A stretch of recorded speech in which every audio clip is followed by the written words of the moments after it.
So I'm not really feeling well. If I make mistakes along the way, oh well, this is going to be a long video.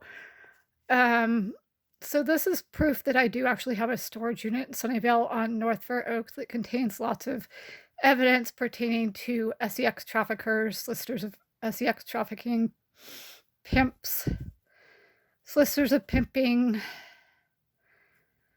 RAPISTS, solicitors of RAPE, attempted murder, solicitors of murder, 422 PC death threat makers, perjurers, suborners of perjury, solicitors of perjury, stalkers, listers of stalking, cyber stalkers, listers of cyber stalking,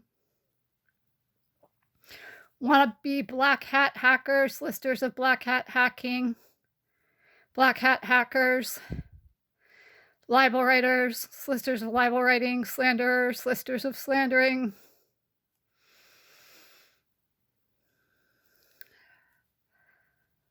witness intimidators, listers of witness intimidation, obstructors of justice, listers of obstruction of justice, etc., etc.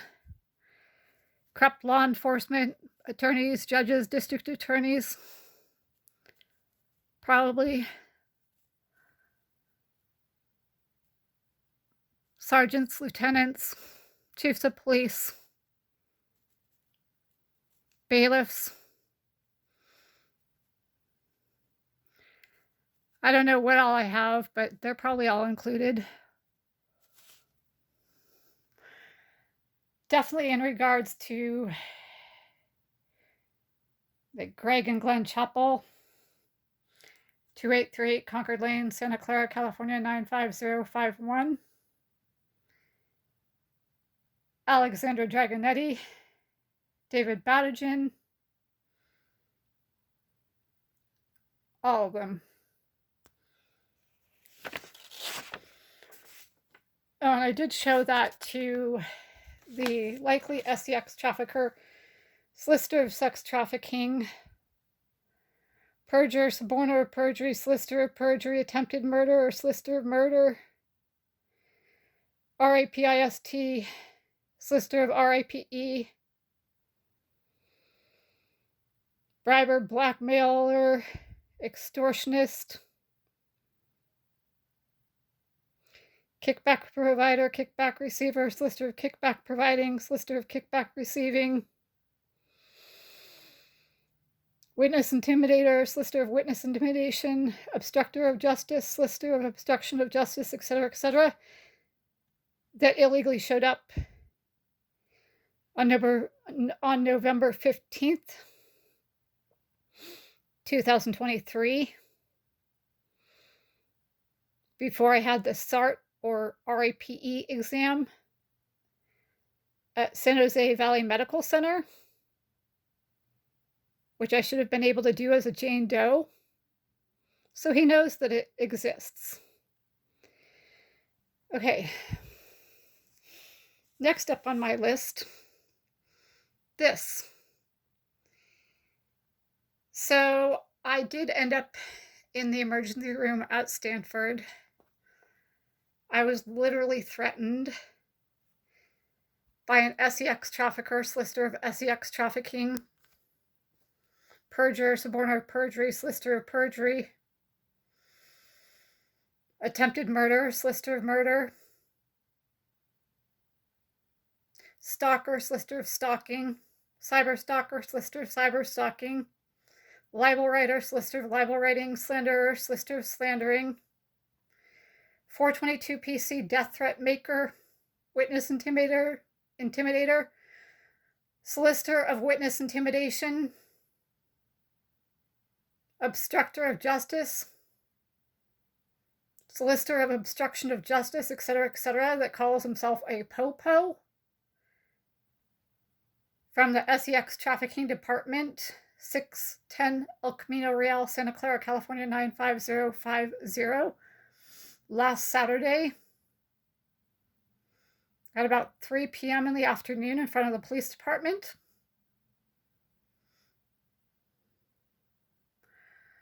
Yeah, so anyway, I didn't do anything illegal, but he did threaten me, and I did record that.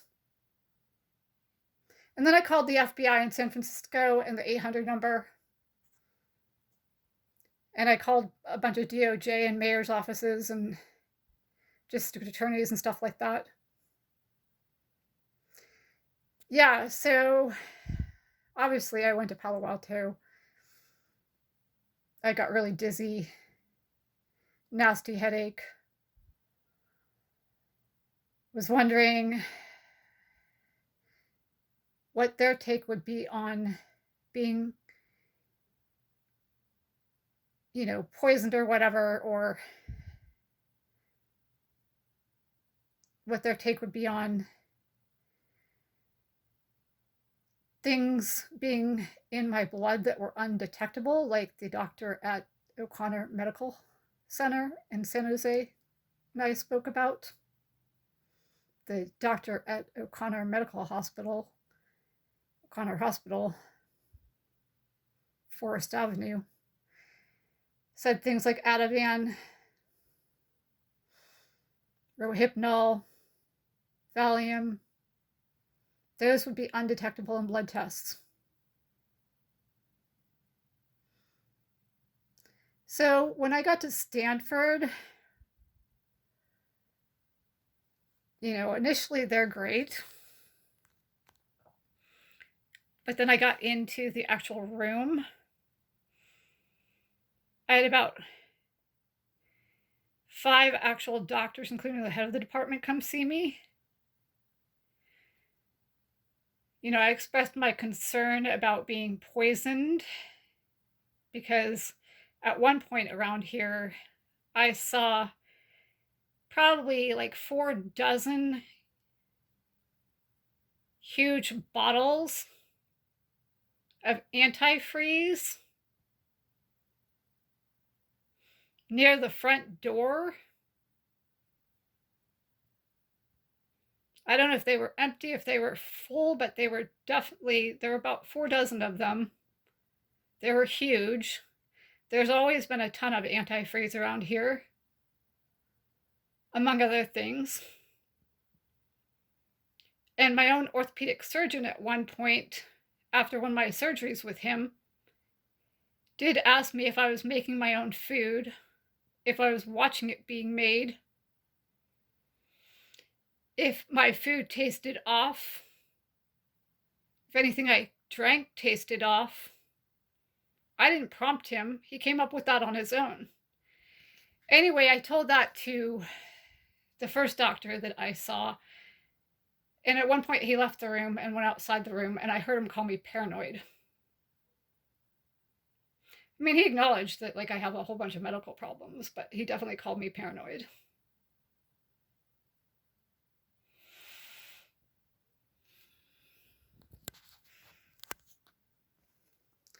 Yeah, a woman has never been poisoned. Like that guy from the Mayo Clinic didn't poison his wife.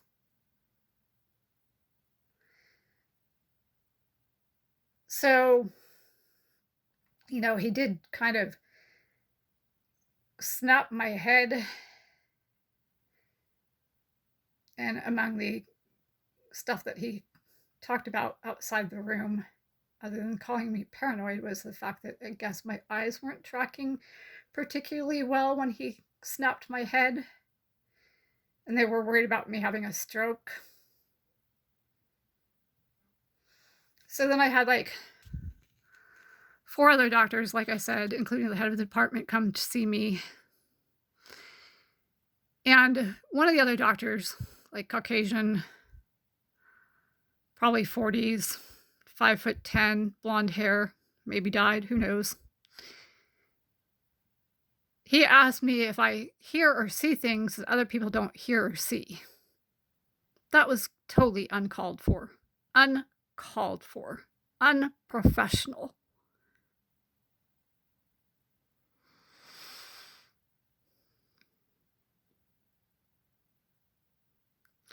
So yeah, that happened at Stanford emergency room.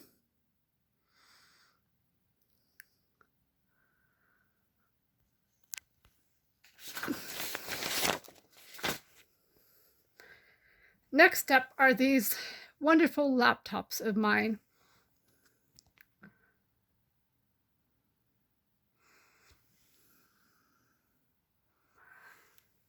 So with this laptop, of course, after I found the criminal records, partial criminal records belonging to sex traffickers, perjurers, spawners of perjury, solicitors of perjury, etc., Greg and Glenn Chappell.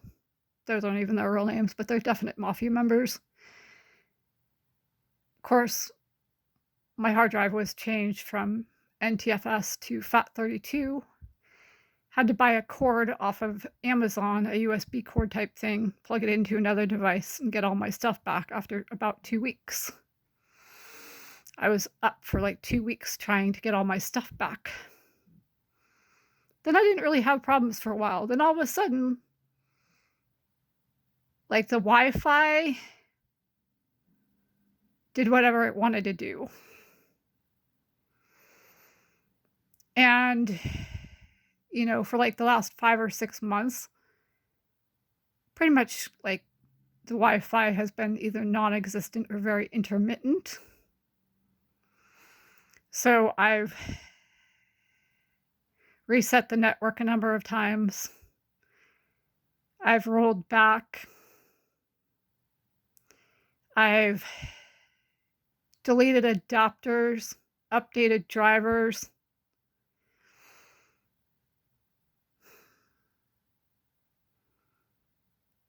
I have a couple of the drivers on a USB drive. And nothing. Like, a lot of the time. I've also reinstalled the operating system, kept files and settings and all that. That sometimes helps, sometimes doesn't.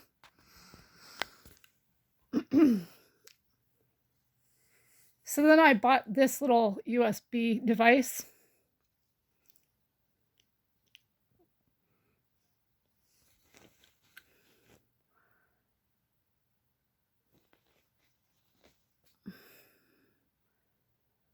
For Wi-Fi, and initially it worked wonderfully. Then I started getting device not recognized all the time. The only place that this laptop works anymore, and I'm serious about this, is at the Santa Clara Library, the central Santa Clara Library, 95050 or 95051 across the street from like Safeway and CVS and Ross. I have no problems there. It's the only place I don't have any problems. San Jose State, nope, problems. There are problems at San Jose State. Here, 2838 Concord Lane, Santa Clara, California, 95051, yep, problems all the time. And let me show you what I'm talking about.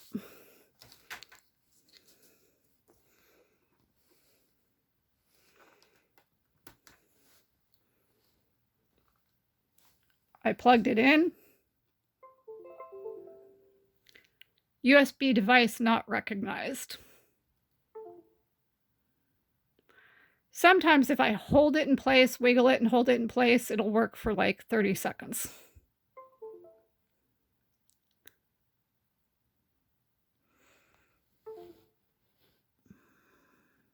It needs to be blinking blue.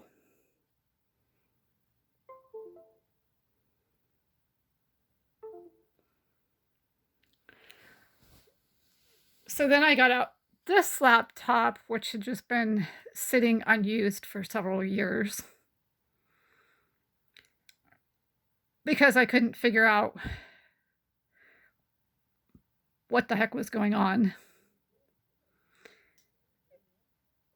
So I spent like 2 days working on this thing, had to go to 4 different sites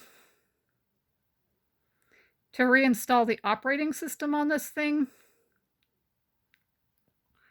And I had to put it into like GPT mode or something like that to be able to reinstall the operating system.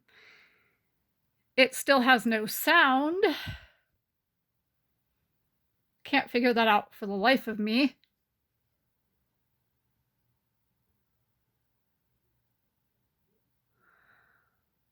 And, At times, I have no issues at all other than the sound with this thing.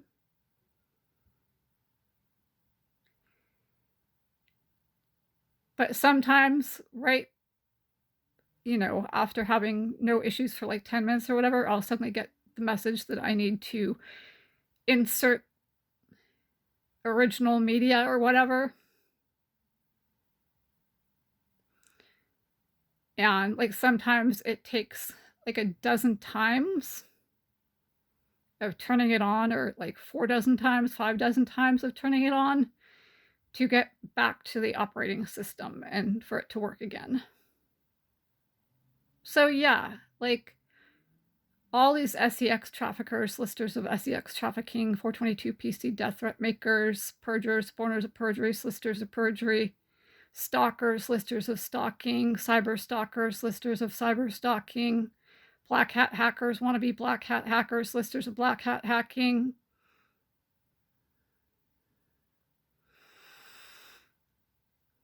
obstructors of justice, listers of obstruction of justice, witness intimidators, listers of witness intimidation. Oh yeah, they are definitely black hat hacking, especially Alexandra Dragonetti and 666 Fairlane Avenue. Cliff Liu, graduate of Stanford Law School, who seems to have had to sign a non-disclosure agreement with his last law firm because they caught him doing something he's not supposed to be doing, and they told him basically, you sign this, don't practice law anymore, and we won't tell on you to the state board. Yeah, same dude that graduated with a PhD from MIT in chemistry. Yeah. Key loggers, man on the middle attacks, port sniffing, cross-site scripting. Yep, they're doing it, no doubt.